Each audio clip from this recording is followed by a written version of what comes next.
Yeah,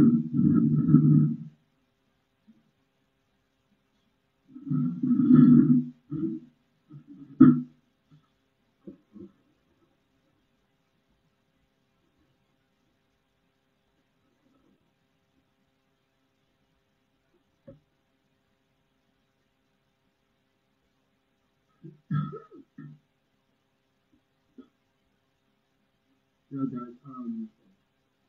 So let's have short discussion. I'll make a chat with 𝒂𝒄𝒄𝒏. I mean, I think I'll take a job on the I'm not feeling that much. I never come out about it in the capacity. So that the ones people can really understand who they are and who they feel, more especially in the Democratic Party. So guys, let us go. I mean, we school me along for the kids. You want it? We have for the past 2-3 weeks. School me along for the kids. You know, look at when they catch a no of a no, but it happens to them on the happy. So my little Jana, I told me along for Alcatraz. I told me along for a program this year. My brother Labarabas and I body man. Sinabu Songo, aka by the Songo of Zambia. Nothing like Kacha, Pula, Malayalam to William Kerry. Nothing like Kacha because it's very important. It's very important. Bluetooth cancelled. Because these are things Malayalam ko. Namolu, especially the supporters of the party, dolbe jaxal yarim bake, dolbe jaxal yarim bake, dolbe dawnding, surtout malame yalon ko molbe dawnding, molbe jaxal yarim. So we feel like akuma bakele kana, you know, to tell people the happenings, to tell people kulbe laring labulul melto. That is why mantra bambandi nyama nyama, but we feel it needful. So guys, alwe resignation ol jekande molmi alonko ebe resign come from the party, and all what we have for them is to say thank you, thanks for your service, thanks for all what you have done for the party in the past years, during the struggle. Mbafula la baraka bake ale kada kul milka patio e ale lanno men ka patio la kunu. So nimbi aliajo ko, you know, alman lan haso to patio. I mean, it's still okay. I mean, tal kajavila, ntal kumafulalma. But all what we have to say is the truth. Kunadrom beole fala. You know, momo la right lim. You know, because like I said, I don't think molmeli alon ko be the people akang. Mamira mole will force it. Mobe jeme alongo bafloko yem force le yen dundi UDP kon. Mote jeme alongo bafloko yem force le. So basically, it only UDPJ, and some of them UDPJ because of opportunity. Opportunity me alongo they feel like ibewol sotola in the UDP. I mean, it after UDP ma. I mean, woldol ning itara damen riaje ko the opportunity it will come in imontara kaoje will be tal, and we must understand that one very well. So dolbeje will not a UDP because I believe they believe in the policies and the principles of the party, particular principle, you know, another policies and the norms and values of the party will later wolela, and those people will be in the party up to an extent where they don't believe in those principles. Like, you know, you understand? But what is more important, men kumaya the back. Well, I'm going to go, Itemeya Lonko, it joined the UDP from 1996. It joined the UDP from 1996, Ibe UDP kono. 1996, Katre Fayoketa, Yamotombo Mea Lonko, UDP Nyaton Kaya, na melong Kibaro, na melong Tariko, Olam Yunduko, 1996, Katre Fayoyin, Asunatale. Okay, Asunatale. You stay in the party still, and donc utumo la niaji be patio ka tomondro ka nyame anim bi patio tomondro ka nyame sawnim banko so level drop pour gambien ko ala understand back yalom It's very important Najim Fomolia, I understand. UDP in 1996, this is one of the biggest cops of Nyantaka Menjanenka. But UDP in 1996, Mojele UDP support. Mojele Yalonko, Yela life put Kajago UDP in Masakundata in 1996. But now, when Maya Lonko will UDP lead in 1996, Yamari Tombo Nyadile. Yamari Tombo Nyadile, Pura UDP Nyatonkoya. Ke Bal Sita. Amalkono Bango Bel Sita. Ke Bal Sita. Yela Hakilo Fe Nyoka. Ye Motombo Maya Lonko, Ilata Wolala. Ye Motombo Maya Lonko, Jikita Wolala. Ye Motombo Maya Lonko, Yalongo Na Sonda, Ala Fatia Kang. Abe Sonda Laka UDP Nyatonkoya in 1996. Amaria UDP ta Nyatonkoya, Utumo Kolyabe Kering, Utumo Kolbe Kering, a Santa UDP Nyatonka in 1996. So Jarol Bejang. Ye Mol Muta Ye Sorom. Mol Botanim Bango Kang. Ye Kuobeka Molla. But Akebani Sita Jang, a UDP Fasa, Bola UDP Kang, ye UDP la Ganyota in 1996. But Omatna UDP Tetale. 2001. 2001. Omokilo Muta Kotange. Alota UDP in Bango Kanjang. But Kameka Tombo 2001. Ya Tombo Nyame. Animbi UDP Tombo Droka Nyame. Someone in Banco. Gambian Kola Lamani Hakilo. Left Alien Lamoyani Hakilo and Padding Gambian Code.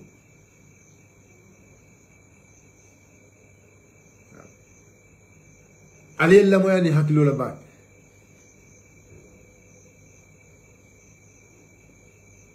(1996) 2001. May tempt the UDP Nyato, Yatombo Nyadile. Now let's go further again.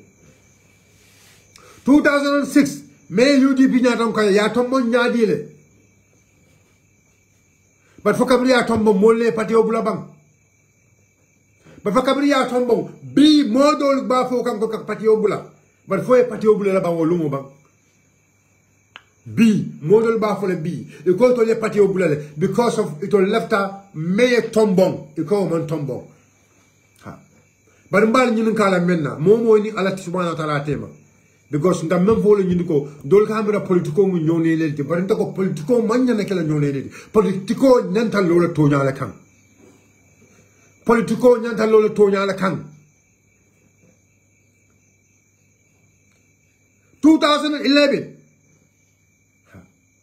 2011. Yemen Tombon 2011. A UDP Natonkaya, Yatombon Nadile. Let's call a spade a spade. But for Kabia Tombon, but don't let Patio Bulabang. Liemon Yununka, Molmelialonko de Yalong or Molmelialonko Bibe Wurla, democracy, democracy, democracy. Ali Yilinka, ask them. For tomorrow, for tomorrow, democracy Mombalu in Dunia Konoba. For tomorrow, democracy Manda Dunia Konoba. But tomorrow, the democracy, it will level long.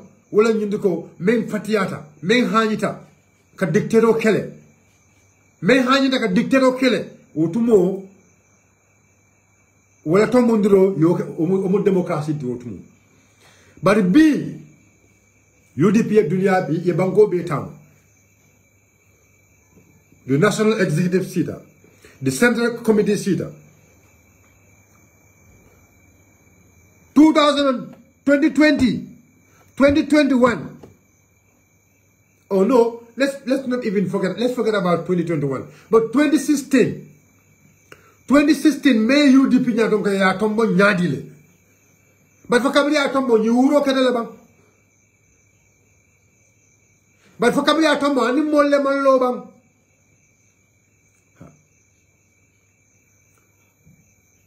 2016. Kabri tombo ndroke in 2016. Kabrin Tomon Doka in 2016. Kabrin Tomon Doka in 2016. me ya lonko yole tombo in 2016 mbadi ngamenko kabriya tombo in 2016 molle da patio kono bang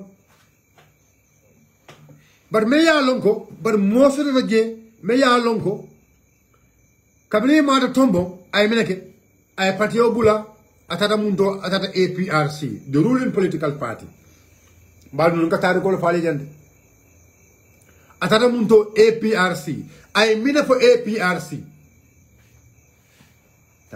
kabri atata APRC ay mina fo APRC ngole ay mina soda be mem fo APRC ngole the only thing I mem fo APRC ngole wala nyidu ko e konte mu jolalati wala na UDP ngol man tombo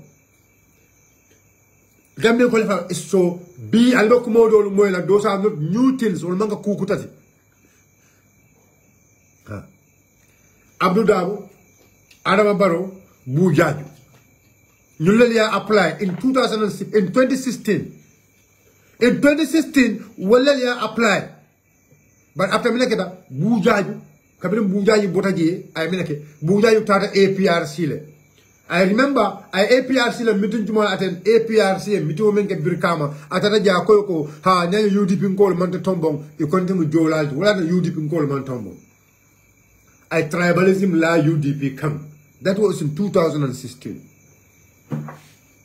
bari UDP men tombong UDP wala muta UDP wala wafi but Abdou Dabo akafta UDP ma Abdou Dabo I campaign okay off. Na Adama Barrow Samba na round dunia be kono na round Gambia blabe kabena Adama Barrow Samba na yaini Gambia dula beto na Samba muntole na Samba to the coalition mbadi Gambia ko alila mo tari ko la jande leftal alila mo ani hakilo la bag mol mel yalla ko you are very patriotic mol mel yalla ko ilata toñala andi be bulal toñala no fo ila yomi din ngadi ama tolle Nammo même fo jan namanga toñara ala fo ñko yewuli yala fo ha ala fo ñe wuli yala fo ni ko ñe wuli yala fo atara nam même fa manga toñara e man neng ye toñala fo ñe ha a fo ñe wuli yala fo ye même fa mansoto ni ko ñe même fa mansoto atara nam même fa mansoto ni ko ñko wuli yala fo toñala e man neng ye même fo ñenta ka wala fomba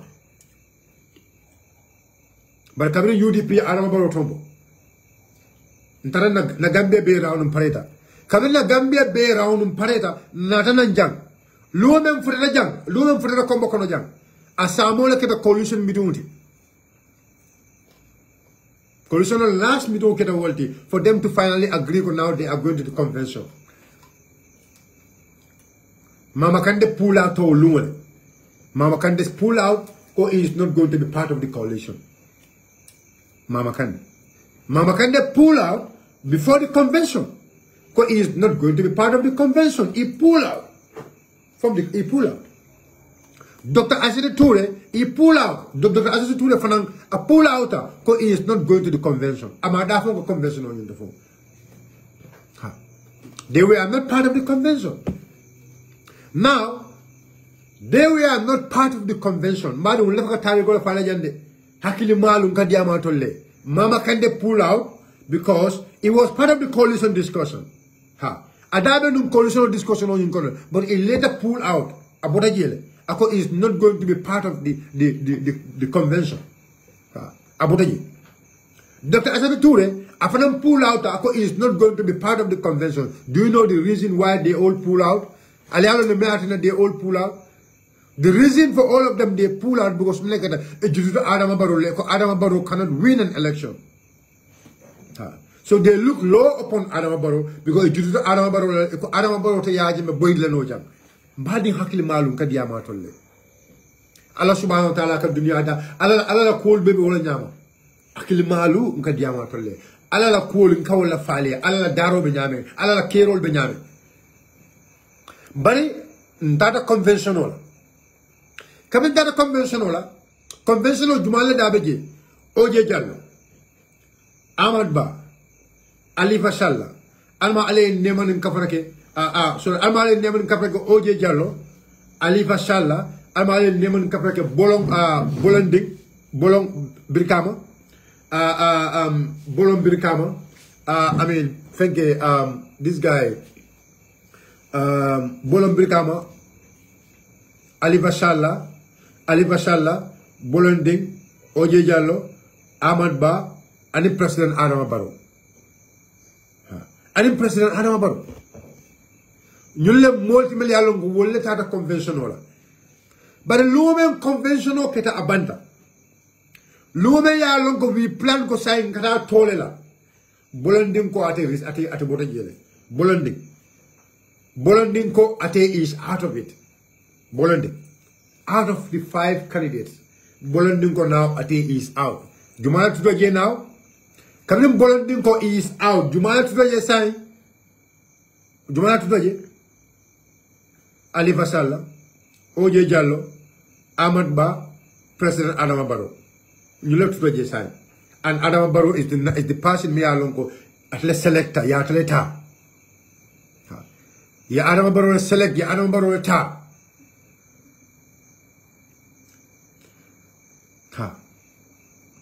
But coming in Bolonding Bota, later in that morning, Dr. Asad Toure finally accepted he is going to be part of the coalition.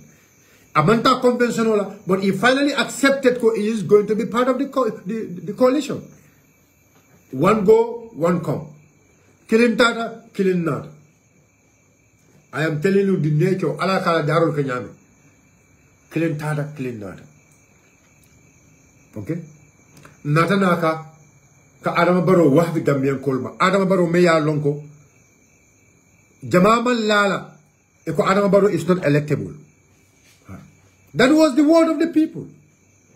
And that year, I said about him, hey, this man is not electable.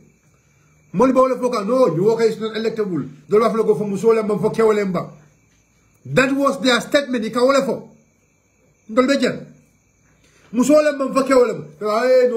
electable. Adama was not having any policy. Adama was dependent on the people. He was dependent. Adama is dependent on the technocrats around him. Na Adama Barrow wafi. Na Adama Barrow wafi minala Gambia be num kolya men kono. Gambia be num bata men kono. Gambia be num situation men kono. Na Adama Barrow wafi minala. Na Adama Barrow wafi men na wala mnyinti ko. Afama Adama Barrow kamina famoli. Ako afama be kasola. That was the statement of Adama Barrow. That was the statement Adama Barrow came for. But Adama Barrow was not talking about any policy. Adama Barrow was not talking about any governance. Ali Basalla was talking about governance. What like a governance call for? Yes. No, my Ahmad Fati joined. They were part of the coalition, but they were not part of the convention. They were not part of the convention. They were not part of the convention. Na Adama Barrow wafi wala jam. Na Adama Barrow wafi wala jam. Na Adama Barrow ta na wafi wala jam. Yes. Na Adama Barrow ta na wafi wala jam. To the Gambian people. Adama Barrow not now win. Adama Barrow winter. Kabri Adama Barrow winter. Natana Kamasa Kundasato. As a coalition government. As a coalition government. That coalition government no me along con na wala soto. Na wala soto. Mbeje. Fitno na radum Adama Barrow ni UDP tema. UDP me yalon ko wolle ya tombo. Fitno na ni UDP tema. But Mbade will say, let's talk about consent. Let's talk about consent here. Adama Barrow ni UDP la fitno starta nyadile. And what were some of the key things Adama Barrow left like coming in the UDP la? Adama Barrow left nunca UDP hijack. Alafta nunca UDP hijack. The first offer to UDP was what? Adama Barrow ko mole beje me ya lonko kodo babulu million talulu $1 million lulu. Ako $1 million lulu be mole bulu me ya lonko a lafta ka UDP makoy ka biro lo UDP dulalto. Aka lafta ka UDP makoy abe UDP la biro be lola $1 million o million tallu. But Kabila ta yafo Mr. Dabo did not endorse it. Am I endorse? The National Executive did not endorse it. Am I endorse? Because you don't know where the person is getting the money. Am I endorse? So because sign Adambaro left over the executive thing, the executive of the party did not accept that one. Now Adambaro I make a sign katapuruka UDP executive hijack. Sai ibaje ko sai na executive nyinta hijack ibaje ko now na left a moment in the party about sodonola. Metar go la fola kali de tarik ba me yalongo a jaradal pour molya understand molya memory mur back to some of these issues. It's very important. So Adambaro ya start na dile. Adambaro start ka mulla dibitol Joe. I started a debitol Joe because Adambaro ya Joe tumol ko na debitol Joe sign. Ibaje ko sign abe debitol loyalty social now he will control the House of Parliament. So now Parliament will control now. That is going to give him the opportunity and let him moment in the government But Amanda sign about the Parliament level now he want to control the party and let a UDP party of that can control. And left a UDP as a political party go from control. So Adambaro left a UDP as a political party can control Nyadine. Adambaro start a party Kiamanul Joe. Adambaro start a regional Kiamanul Joe. I start some members of the party start Joe every month. Jumala kata Joroke Lamin Cham. Lamin Cham. So Adambaro Naka Lamin Cham Bula. Lamin Cham kata kana UDP kana regional Kiamanul Joe. So Lamin Cham kata kana original Kiamanul Joe. What has happened? Milanat nake after. Kabin tara Congress la. Mbitaka Congress la fitino ulta. So because of that regional Kiaman payment no me along the kake, the Kiaman not bank regional Kiamano. Almale nemen kaprakaye. Almale nemen kaprakaye. My own father, Karamo Janama. Because if Karamo Janama Jolenu, so Karamo Janama have to resign from the party. Karamo Janama resign, not Bank Region. Mr. Drame and Jarasoma, the regional chairman for LRR, whether it's Baba Drame Lembang or for resigned. Because Ikajole, they were paying them and resigned them. Alila moy de badun come fali de. Yala alko you want a resignation all be caring. Alibel la moy la ni haklu la ya understand ka damen to fali. Ha. Na la resignation all je mo se jahal. Why resignation or why are they resigning? But nga diama le hakil mal. Nga diama tol mel nga diama la ni haklu la lilla moy ni haklu. Na le la moy ni haklu alba faham la ka damen to fali. The regional chairman Maudo Bas, I mean, CRR regional chairman, Maudo, resigned because Ikajole. The regional chairman of CRR North, Kebanyu, for resigned. These were all veterans of United Democratic Party. You'll be able to veteran to live in UDP, but because Mnaka Ikejole, Kodo, Nafulo, money, fulus, Kodo Ikejole, fulus.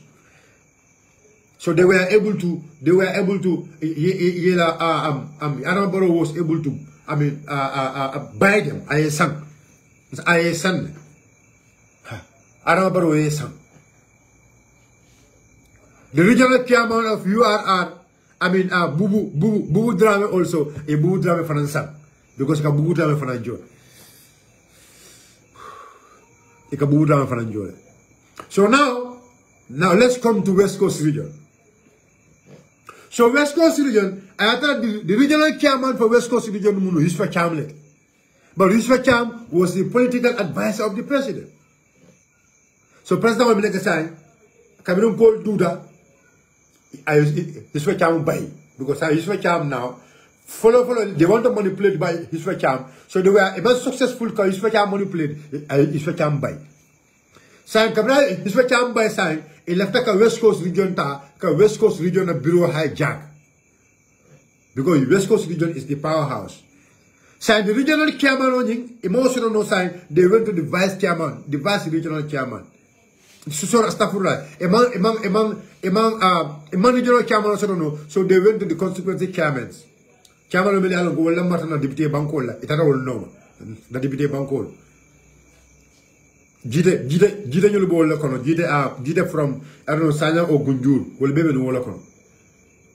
It all know and other regional chairman. So in another sign, they went to our youth wing. They hijacked the youth wing at some point. Na uncle you'll go locono for the Gasamanyolo and others, Yolta ye hijack. Yolta ye hijack. For the Gasamanyolo and others, they hijacked them. So come here all hijack. Sign, he left the sign West Coast la chairman si Fanantako for a hijack. We look at a problem with Lamin because Utumo, Lamin Jatalamunum, deputy chairman. Lamin Jatalamunum, deputy chairman. Lamin Jatalamunum, deputy chairman. So, Emilaki sign, ye Lamin Jata, they try Lamin Jata Soto and others. So, Lamin Jata now, they form a rebellion group. They form a group. Now, they can hijack the entire West Coast executive pointing. So, but they were not successful to hijack the entire West Coast executive pointing. They failed woefully.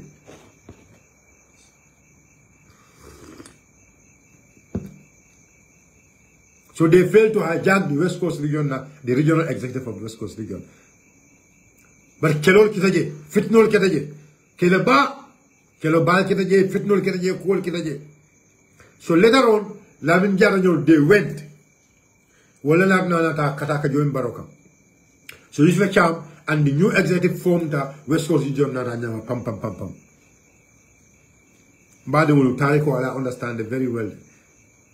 More Melialongo Ike Jo Kodola in political kono. Normally, il a loyalty katareyele because it's money. Kodo. It's about money. So it's about the loyalty or it's about the money now? So did we want people Melialongo they are loyal to the party or we want people Melialongo they are loyal to money? Kodo, flus. Those who are loyal to money will always follow the money. Those who are loyal to the party will always remain in the party. Because they are loyal to the party. They are not loyal to the money. So, that is what exactly Adama Barrow Weleke. I Weleke UDP, like UDP was able to conquer. We put our regional structures in order. Now the regional structures that Nebe put in order. We elect new leaders. We elect new chairmen. The regional chairman of Gola Foede, we elect new chairmen. Now, just to tell you, because UDP is in order, Molbe resign, blah, blah, blah, blah. Hey, look, let me tell you something. There were people in the National Executive Melialongo, Yol Fanantale, my own sister Fatima Jawara benu National Executive. Lamin Cham benu National Executive. Ude Sise was part of the National Executive. These are people Melialongo, they are key members of the Democratic Party from the founding, from its inception. Many of them, they are active members. But the national president of the party, Almale Neman Kafrakai, Uncle Dembo by force, Anabado Faranta. I am telling you about the national executive there. Pour Gambian call as I understand, those who think UDP is not in order, I am telling you UDP is in order. UDP is in order there. I can tell you that for free. Because UDP katama in regional structure lella. Now, nga chairman la pale yalo na pale ngale ko the regional chairmen utumo will resign ta. Nga la pale nunde regional chairman olu ko fale wala resign ta yalla bojo bojo fana resign tele but the regional chairman olu wala resign the structural leaders olu the structural leaders wala resign ta but amatina UDP tay amatina UDP jiduma ay UDP la fa sembola the power of UDP keep increasing mafoko those who are leaving they have no value in the party more. Well, at the starting of the program, I said it clearly. I said we thank them for all the service they have done for the party. Ne nimbara ye dokumen the party we mbafule anjaram ala baraka gere give diki. But that doesn't mean Waleta Fanam is going to affect the party. So the member city la bunkono ibaflo hey Lulu hey that is planned. And I will explain you about that plan if you are following me before the end of the show. Mo plano from Falaliel. Gale control mana kasi internet ka wulia for molie ntawo kela.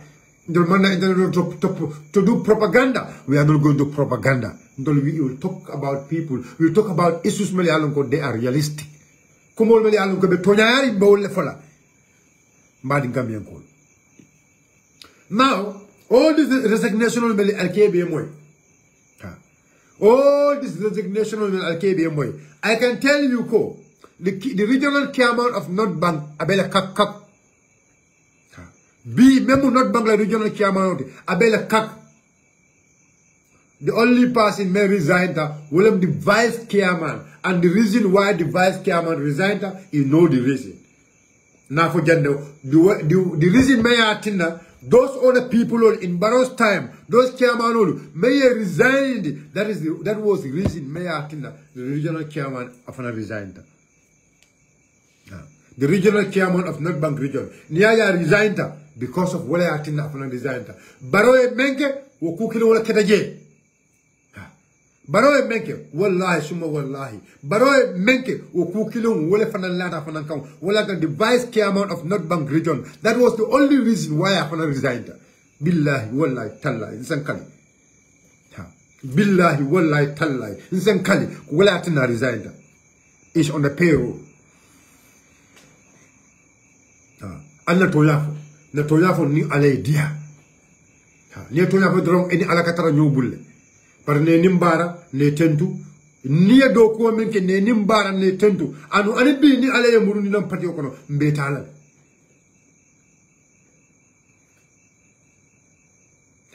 ani bi ni ale muru nam patio kono mbetala ni ale muru nam patio kono mbetala bi if God ni muru nam patio kono we will receive them. Alibi. Betal. Because they were our comrades. It is a conditional atin the dole bitala. Billahi. Conditional atin de bitala. That is why if they come back, we will accept them.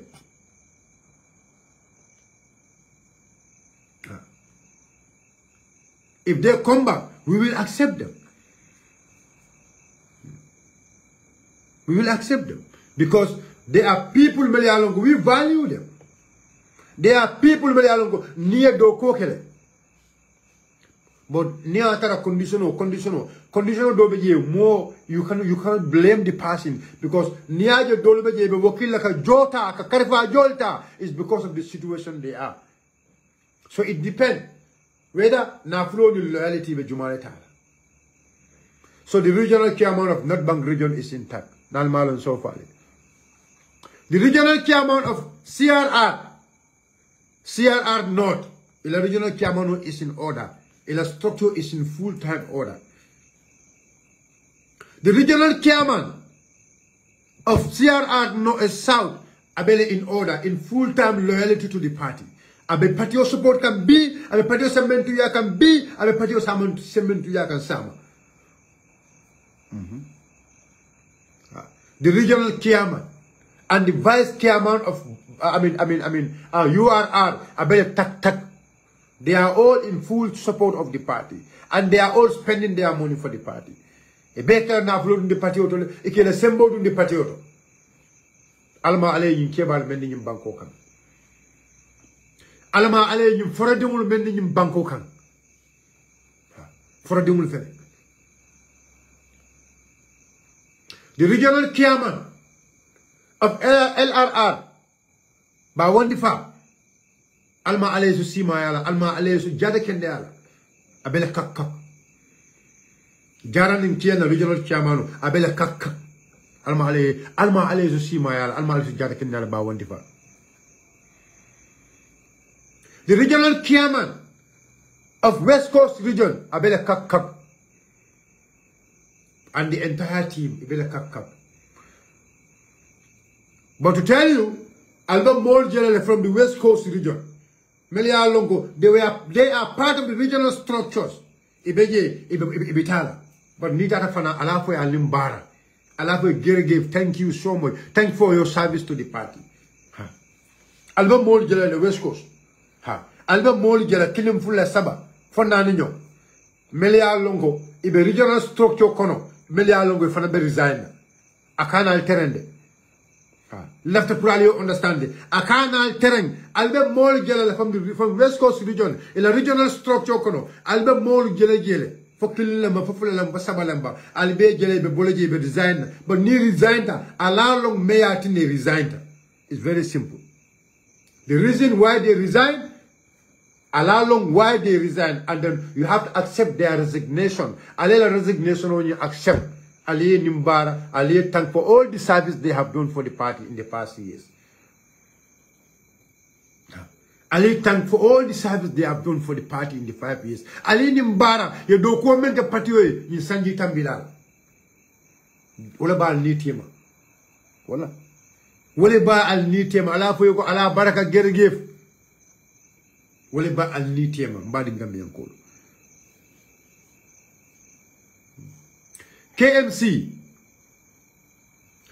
President Barola Watola, during the time of President Baro, Nim President Baro Yola Watome, KMC, ila Kiamano membeje, KMC, ila Kiamano member KMC, UDP Kiamano membeje, atatale. Many of the people in KMC, many of the structures in KMC, Jamal resigned. In fact, KMC, na mome ya longa ay palaso nyinile. Na bali palaso la ale bugos menakada ala ma harje palaso nyina ale Talib Ahmed Ben Sulo harje palaso nyina e kam fata ye patio bule tata kafu president Baron Undanya was the regional chairman for KMC Undanya fana KMC bula Undanya fana KMC bula Undanya fana ufane position on yumbula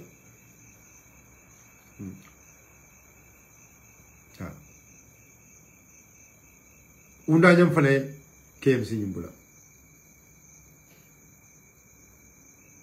Yes. It was a chairman. So we'll be KMC Bula. And it was not only Undanyam, Lamin by force nul. And Lamin by force was a very key pillar in the United Democratic Party. In fact, UDP la Michael. UDP ka Michael men city motobala. UDP la loudspeaker. Lamin by force la Marata. UDP la loudspeaker for how many years? Lamin by force la marathon UDP la microphone for how many years? For how many years Lamin by force? Lamin by force you'll be UDP bula. But alem Amanda Walla funding Kewal Jamal Melialonko, even the UDP will be UDP bula. But UDP still stand and the Carrefeo now win. Among them win. We won the election. We won the election. We won the election. The Carrefeo win. Adamabaro Carrefeo Sunya. But Momo Yalonko Imu Gambe Dumuti. You have the right concept. Imutonya Dumuti. Imutonya Folati. Yalonko Adamabaro Carrefeo Sunya. But because Melakata, Cairo, alay ushe nyimbanko la Cairo la kakay, nyimbanko la Cairo mu fenet me Yalonko, akatu duala wati. Ako alna Cairo sabatindi. Wato wata kawal dua alna Cairo sabatindi. But come 2026, we have to protect our votes. We have to protect our vote and we have to protect our country. We have to protect our vote, we have to protect our country. So Madi will say, the point is, atol bel yalon ko albetena siri albe jaxal yari lungolum ko ferole ha ila faka tulu mol hakilola ngo e ka niaji be mol mel ka finti ka fako resign what is their reason of resignation o mol jamal mel beje dol beje resign ta wol ka kumo gelle fo mol mel yalon ko wolle be dum patio ko ne patio be NPP wolle kuma ka gelle fa wolma madu the records are there. The records are there, and we are going to play the records. Molmeli alonko will be resigned from UDP. Will come from Mamad Sabal Makababo in Patiokono. Let's call a spade a spade. Kabri Mamad Sabal ko about UDP Patiokono. Will come pay Mamad Sabalikam. It's not my bread and butter, although. In fact, then Mamad Sabal, we were friends, we were joking. But wole kuma kan gelle fa inte forma en passing wole kuma kan gelle fontama jamu tonya fo dulale min tonya fo sitam ba folale yo kuma bela fa Mamad Sabalima is a betrayal, is a this is this. If you can call Mamad Sabal a betrayal, it may be because of individual interest, because ndamafo is your letter atole yafo in your letters Allah savero atole yafo alko because of Talib Ahmed Bensouda, that is why you people are leaving this party. Alko is because of Talib Ahmed Bensouda, may alko matomo as the flag bearer. That is the reason why Ali party obula. Many of the resignation.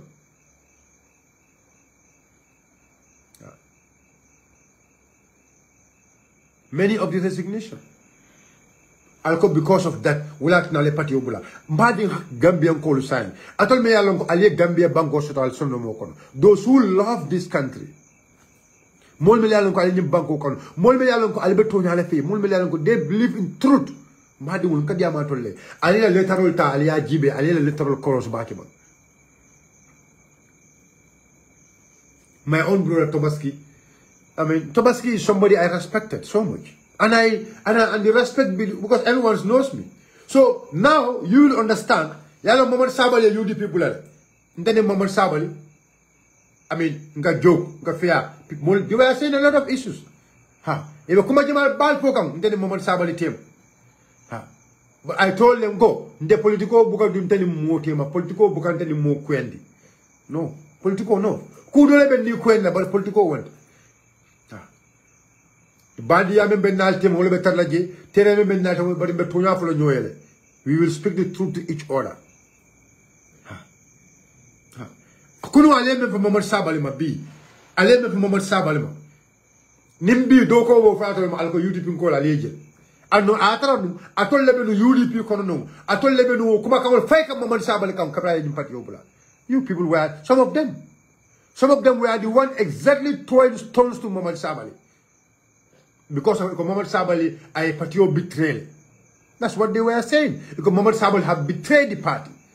But if Mamad Sabali betrayed the party, you have also betrayed the party for only an individual interest. For only an individual interest. And don't have atol layafo. Alko because of Imankarla select walat na le party obula.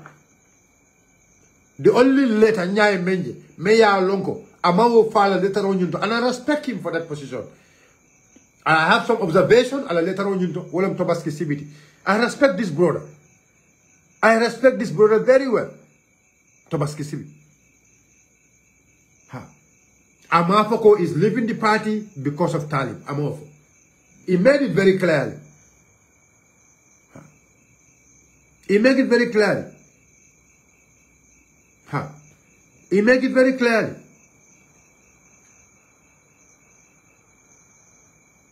Yes. He make it very clear. But I would like to come back to his reasons also. One of the reasons is this: during the parliamentary, UDP imposed a candidate on them in Sierra Kunda. But Tobaski, you accepted it, and you even campaigned for the person, if I can understand. You accepted it in those days. You accepted those decisions in those. And no Mao Moila and no Martin Party Obula. That was not the reason why you Party Obula. because there was a parliamentary selection oketa jan Yakumba samana Yakumba ke candidate Yakumba samana yake candidate and you supported Yakumba during the parliamentary but after the parliamentary you were in the party Kabri nomination for councillors yeta as a council as a nominate yeta as a Purielo councillor yala for Buttress ward ilota under the same party under the same ticket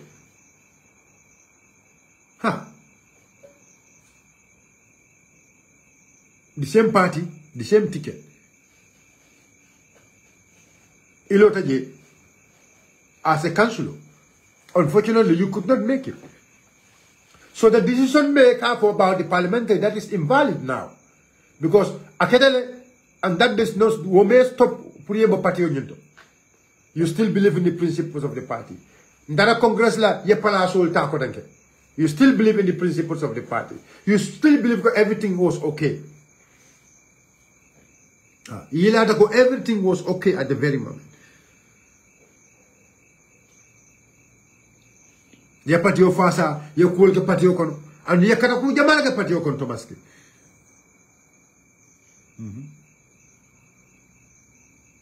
That's the truth.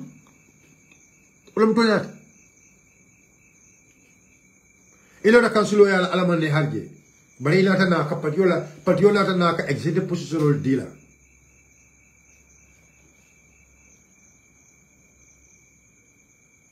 Patiola na ka executive positional dealer.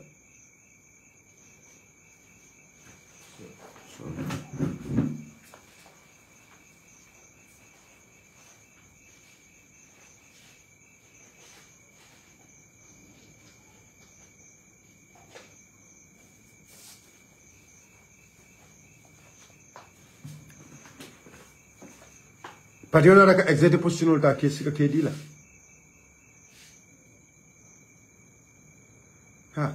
So the reality also is Niajibe ila letter I really respect it. But the fact of the matter is because of Talib is not selected. The fact of the matter is because Talib is not selected. That's the truth. But I always want to remind you people. There were selections here. Talib ni molle nyo sabaw dulanyo.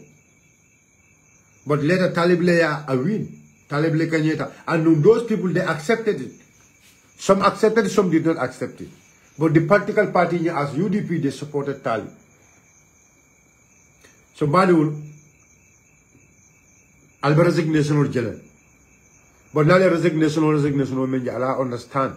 It's their right. It's their right to resign from the party. It's their right to come back anytime they want to come back. The Omula democratic right. My advice to my fellow comrades, Alkana Mona, and Nalo, you people can enter it.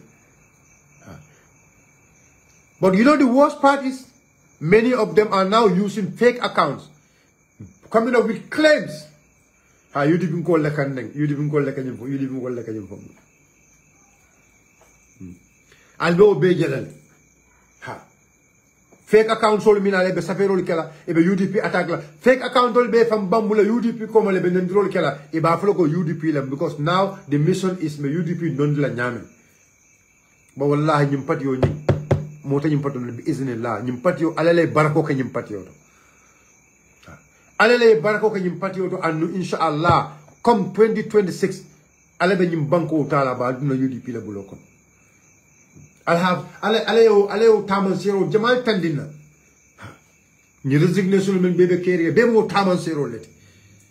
Ko 2026 UDP Masakunda Lolo Banko Kanja. Many will go, many will come. A few will go, many will come. And we are going to have a lot of potential coalitions. Nimpati jama babe kafala UDP man dala jim ala safe ndala fu jam albe patiol jela ta kele clean ta kele fulati ata kele clean ta kele fulati patiol meli alon ko be join UDP ka ndala fa let's come the election 2026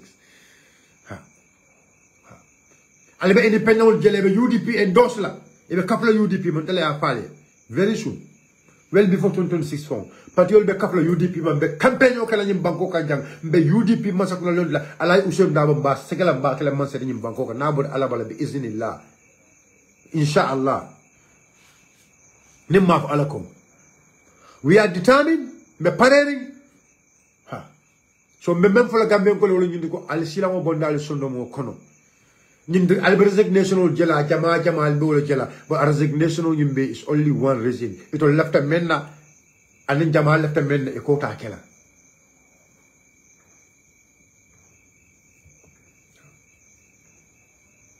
e ko ta kela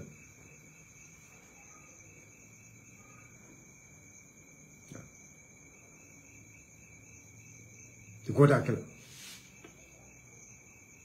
This year, UDP selection no kanyameng. In the history, in the history of the Gambia, in the history of the Gambia, UDP selection no kanyameng. There is no political party in Bangkok menanakaki. At in Bangkok, there is no single political party in Bangkok meya along ananakaki. Kala flag bearer select through this kind of process, and UDP they have never done it. Yeah. After going through all this process, because after left amendment, because you people you invest. Hey, before you invest on UDP, UDP invest on you. That's the truth. Before anybody invests on UDP, UDP invest on you. I am not talking about those who doesn't hold position in the party. But Momo ya long your position hold in the party. Before you invest on UDP, UDP invest on you. All position holders. Adiata kuyata. Because UDP call le katra fa e mari e keda fenti fo e fenno no yake UDP. So UDP is here to stay. It's one by one, segment by segment. Demo nenna, demo kajafila, demo tonyela. But in Buffalo Moli la Kika Nyami. So I'll be resignation or Jelly. And I'll be resignation of Jeka Akana Mo Kijofan. Because Dolia Lon Jumal never resign, Dolia Lon Jumal resign.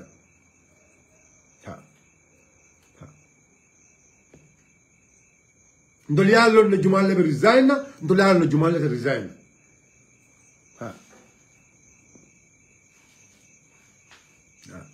So is that right? If they want to go, let them go. Mokane neng, mokane kajabi, mokana femfom. Is that right? Momo lefetala pati opati itaji. Momo lefetala pati opati itaji. But mbakuma level. Momo yalogo you are a position holder in UDP. UDP le K janibaka le UDP. Because UDP le ta a palaso dealer. And I will always repeat that one. Momo yalo ko place tiole mudi bi alta kola UDP la na ye place on soto o the UDP la ya ke UDP la ya ke because UDP out of how many people in UDP mo jele UDP kono minati ne mo place o di wala but yo place o di tala mo wulte lo te mo le koke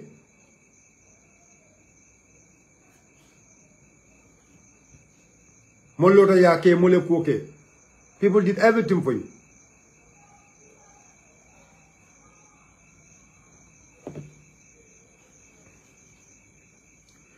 Don't distract.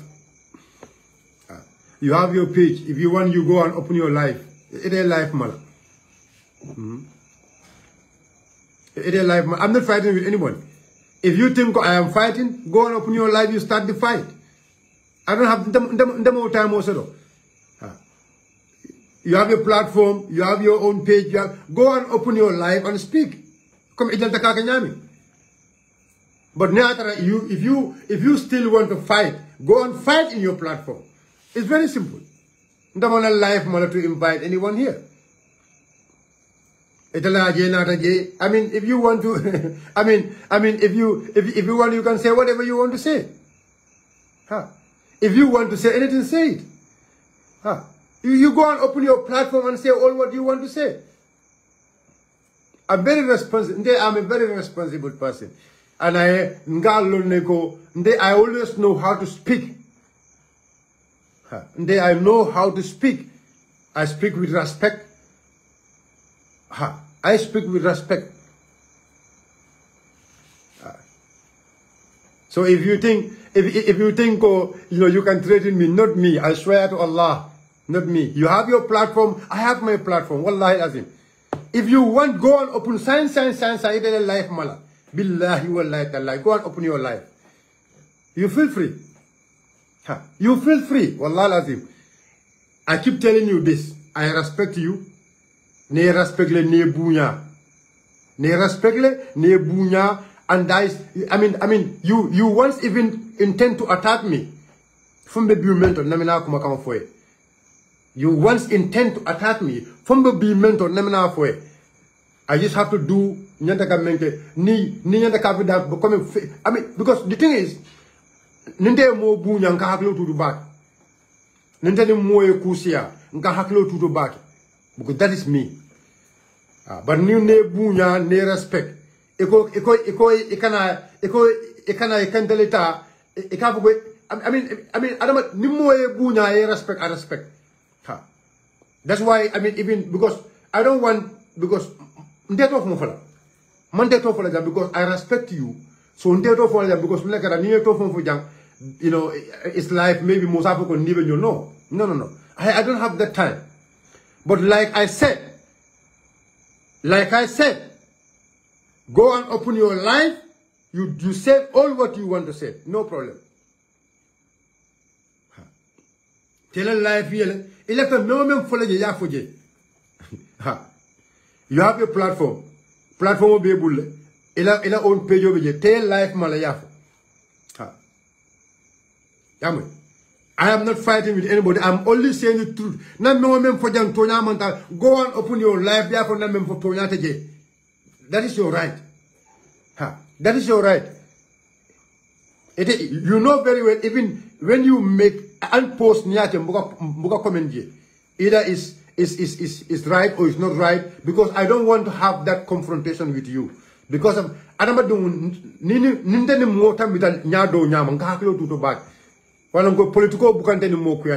if you want to go and do fight, go and do your fight.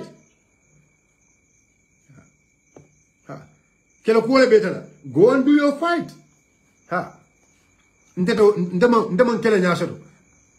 The victory. My every fight, I make sure I have the victory. The victory.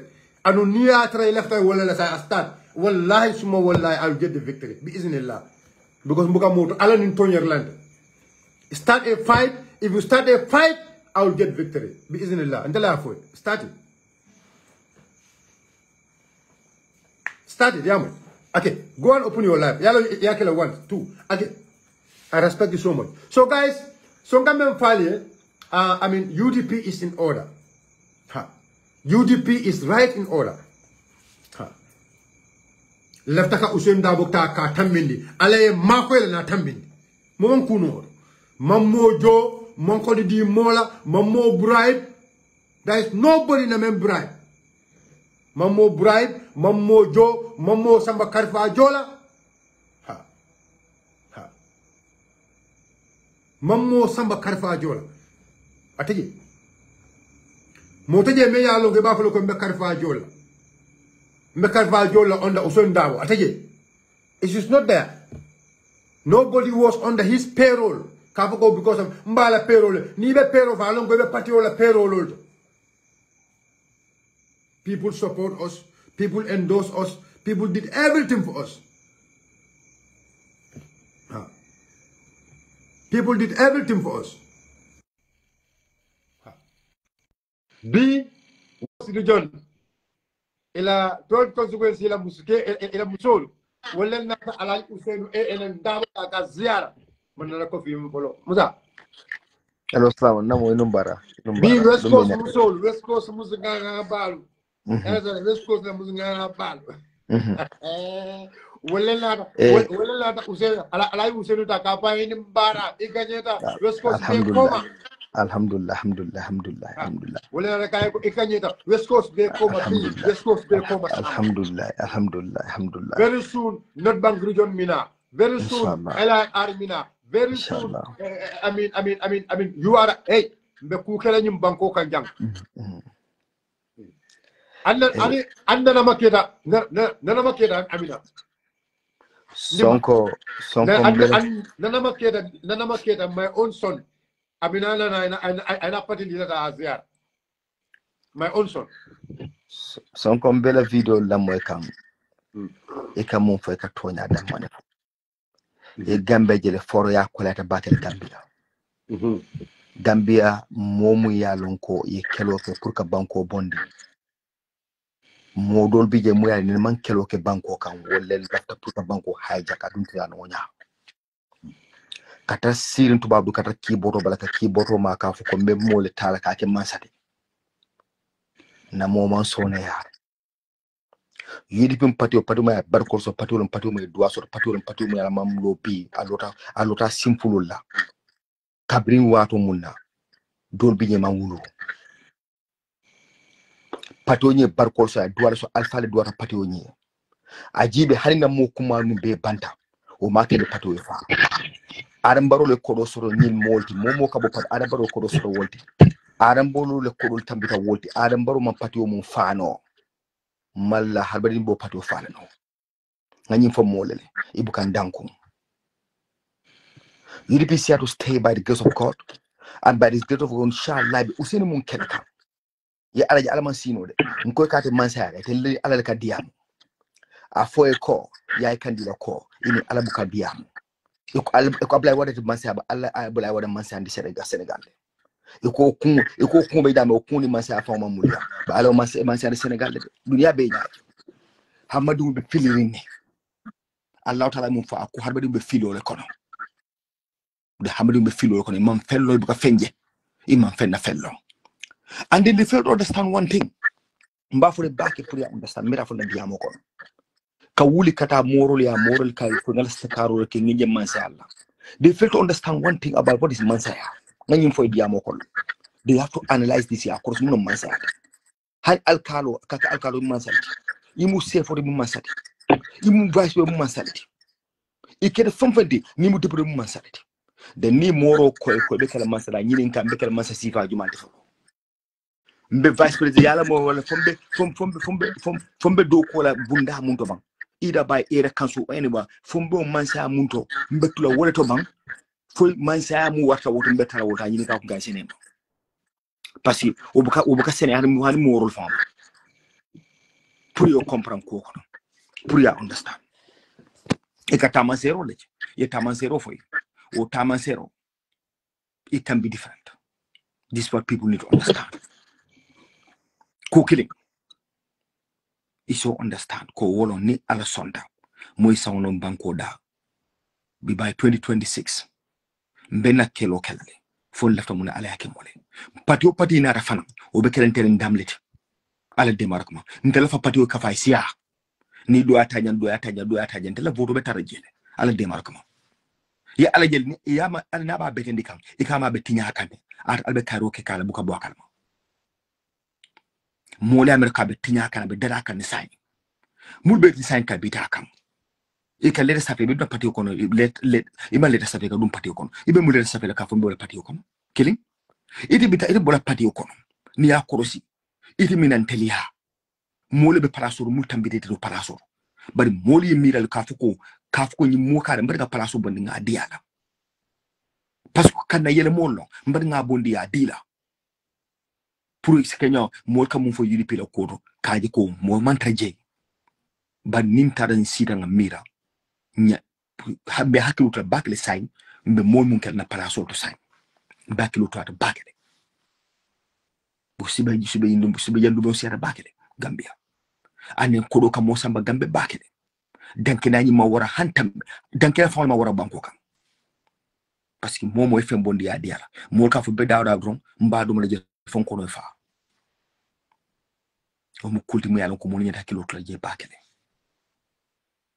mul bita ka wol mante bondi nota de mul bi je mul be palaso tala al mo jaba sirin ka si UDP ko mo yalla ko be lafrin ko palaso mu tay bulola han sign wol be suran pour palaso la mo palaso bona ba di la wonna ni ala demar ko taji and we make sure inshallah ni alasonda ibe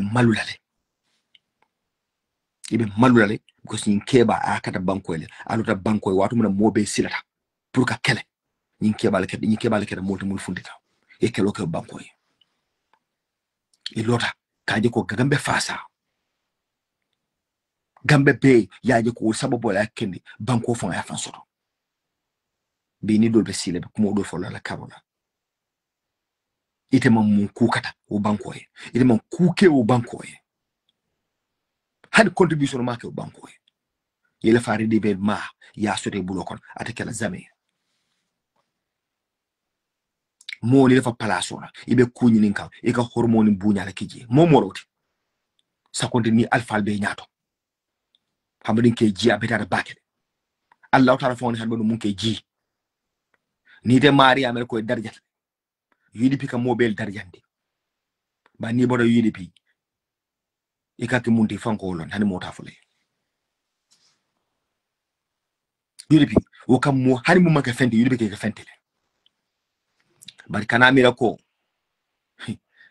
ko kulam de ibe fanne imari ke fanne nene no mun be resign wol be tar wol be tar UDP ay wol be mo tar UDP le wol mo tar UDP le nge tombo nga place ken do bondi nga dila pour palasol mara nga ko kama bani de be resign parce que be jikrim fenne be la riche e ka muso ni wote de resign ya fa nyame wolon comme baro na mol sa nyame rom ku kini wolon let them go. When they go, people come. Ndiko compromise ndiko fule because already they are gone. Let them just go. If they are gone, people will come again in the party. Mul party of Asala. There's no doubt about that. Mul be sir mul be sule palaso nyina mbadila wolela. Wolon tonyate mbadila wolela. Wole lo maybe alabe Cairo le kekam party way. Momo ya ko kunu ko yata ite be bola party ko rete la hajola. Mul kunu dia robeta laje. Ursina enjoy ala demo comme inshallah ni ala sonda. Nim politiko mun kana sini ala ni osial.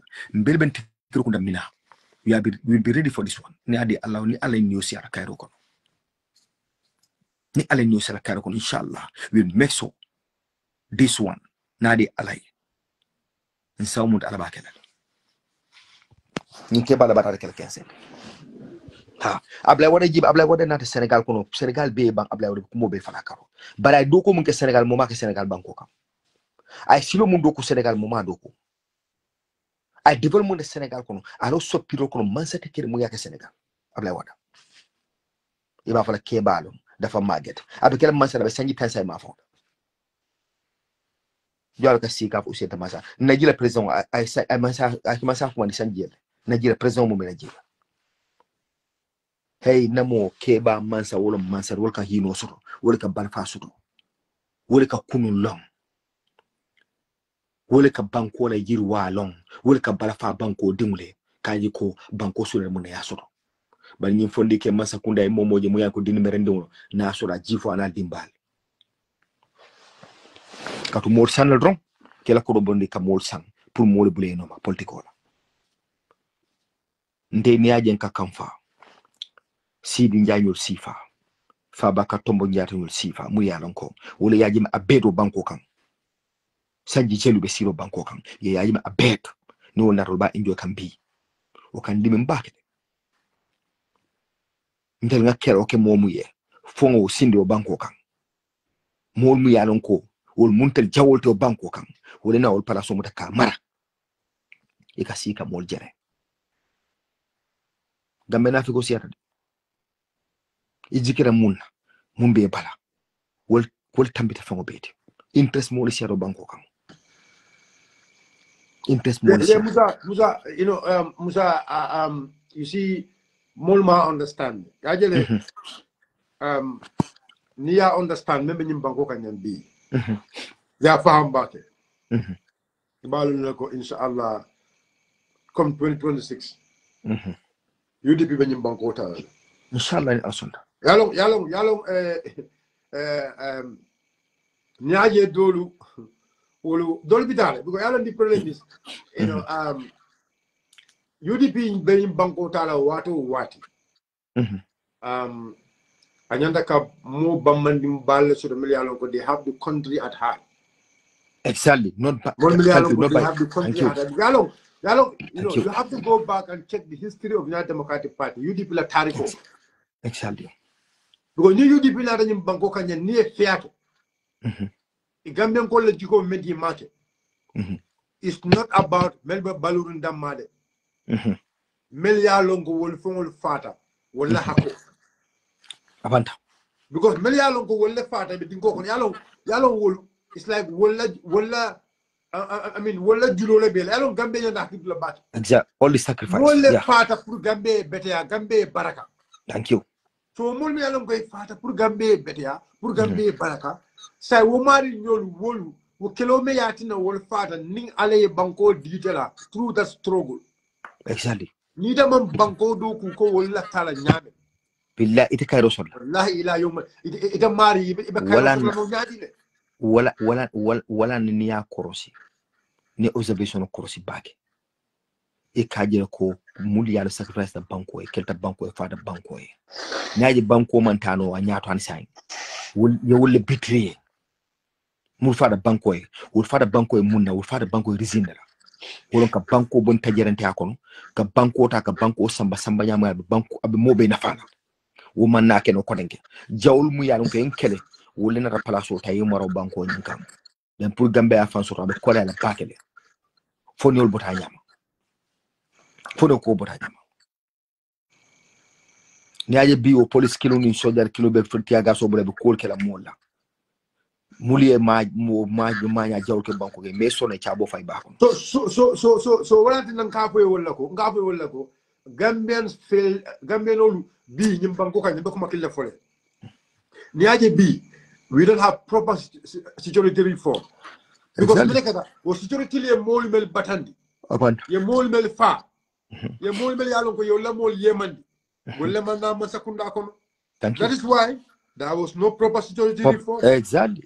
No, I forgot mulna ta je wol mu ya abule abetin ke wole nata mule man sa ko nyin abet wole bi just nganyim point la point so exactly. Wala ni UDP masakunda na ta jang there is no excuse UDP masakunda be mendi la Gambia ko la kotangi abanta there is no excuse be mendi la Gambia ko na manke to deliver na manke ka Gambia ko meta ka même for Gambia ko na manke ka put in place. Hey, he who feels it. Yenda kukile korose usen la kuona. Yaji kabini mansa kunda nata. Mo be muli yetin usena ko alite sonna fali sifo UDP mansa kunda ina. Wato long alse parasol marano. Bari yima kinu yung coalition mansa kunda alte. Mo honestly nka mawo nyale. Nuse lafta o jamano ni. Mo be UDP abe parasol long. Under that government.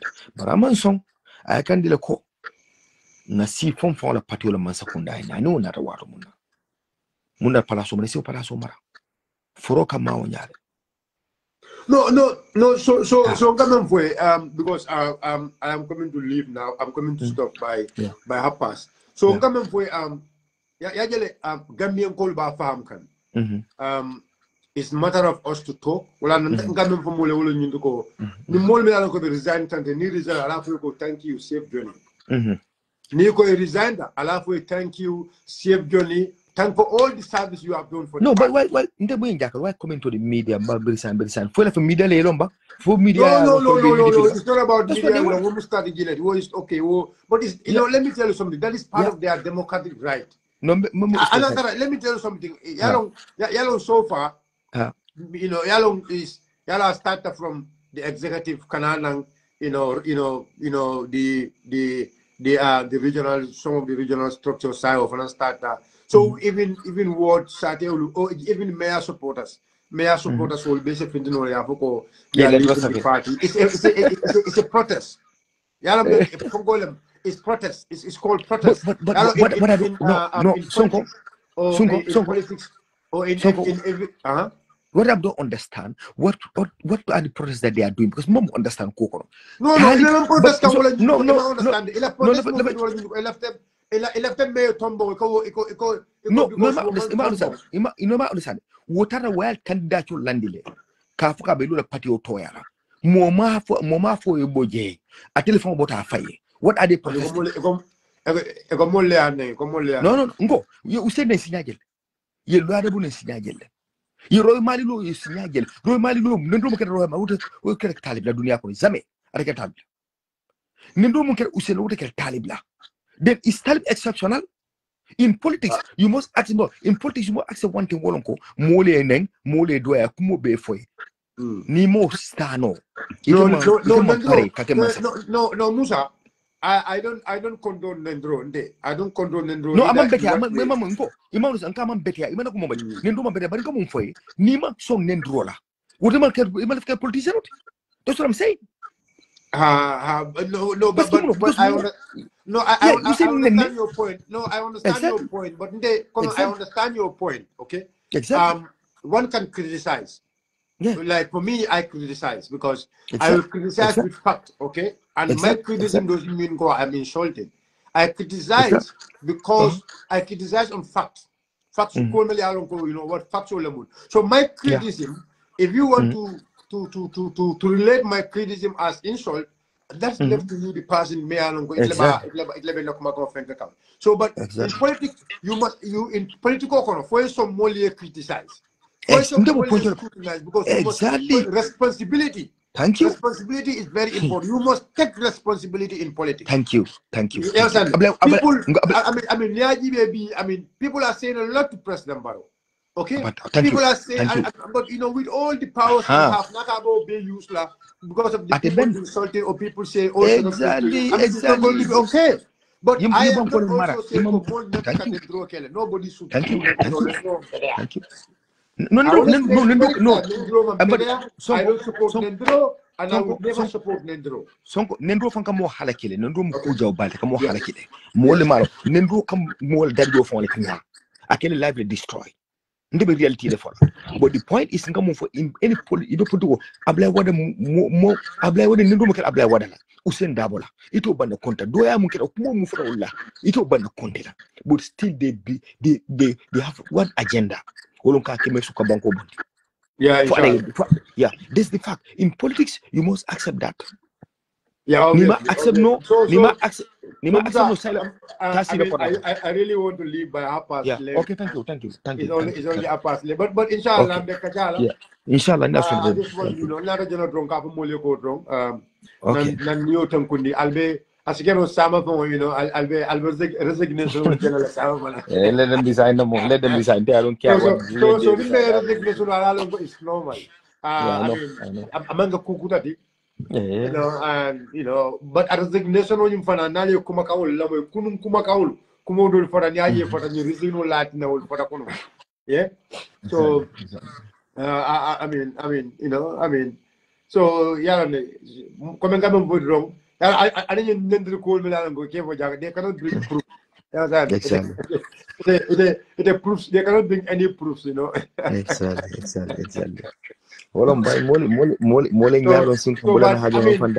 Like I said, I mean, let's just focus. Nanyo muta, patio muta bamba. And but like I said, Albert resignation Jama Bara Muela, Sama from Albert resignation Muela Sam, as here Alba Muela Sibito, Alba Andimasulu Hapidil. Andimasulu, as you can have a resignation of Muela. But Mokilo Casa. Namo